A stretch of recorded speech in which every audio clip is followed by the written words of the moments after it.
But you've just come back from holiday with your kids, haven't you? Well, Yes. Where did you go? I went to Dubai. Oh, nice. Yeah. And so you're rested, you're relaxed, you're ready to go? Not really. It's not really a holiday with kids, is it, when they're little? I've just been in the pool. I felt like a killer whale, like an orca, just... They're being jumped on, and I don't know about kids. I just don't know why they're so snotty. It's just constant snot. So it's just in the pool, it's just falling out of them. It's like you get handfuls. There's nothing else in their head. But yeah, I thought it'd be easier when the kids can swim, so that you're not sort of like, you know, when they're really little, it's like around the pools, like you're constantly behind them. But now mine can swim and swim underwater, so I'll be playing with them. They'll go under and they're gone.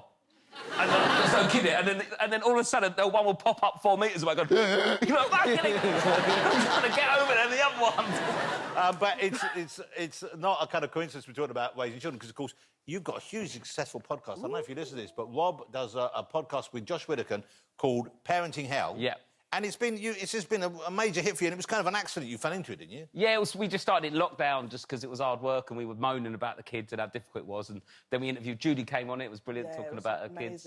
And so we were doing that and people really liked it. Then we've written a book and stuff like that. So yeah, no, it's great. So I think it's hard, isn't it, being a parent? So if you've got other people moaning about it and struggling, it does help. But the book as well. The book, it's gone to #1 in the Sunday Times bestseller list, which is amazing. Congratulations. It's very funny, of course, but it's also... You're very honest, aren't you?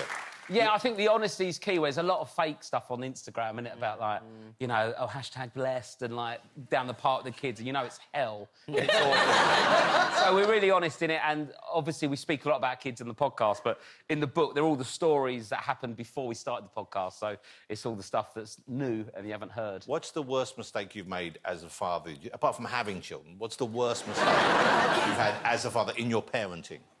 Well, my wife always brings this one up, is when she was in labour with our second child, she had an epidural, so it was the first one was really stressful, but this one was a bit more relaxed because she had this epidural which slowed it all down a little bit. And I went out to get some stuff from the shops, but I didn't realise you can't eat when you've had an epidural, but I bought this massive packed lunch. Oh, no. Come home, but also, while I'm there, I've always wanted a Ferrero Rocher tower. You know, hear me out. From the advert, Mr. Ambassador and all that. Right? Yeah. I didn't think they were real. I just thought it was an advert thing.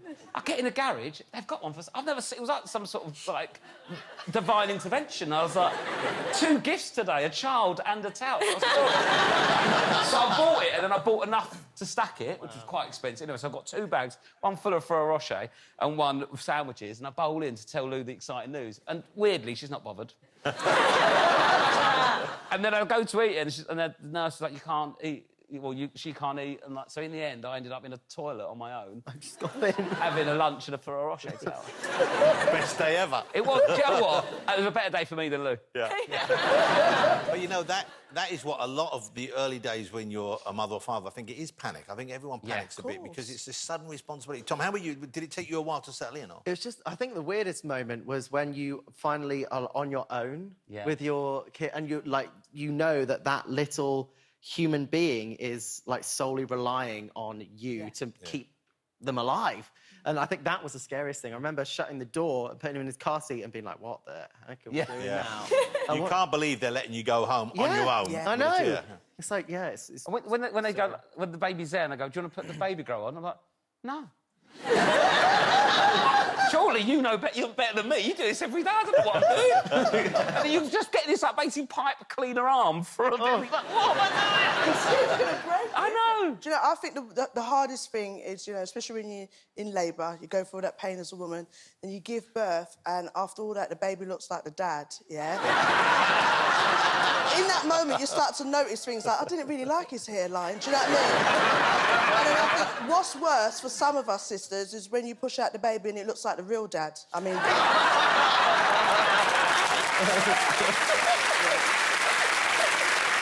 Yeah.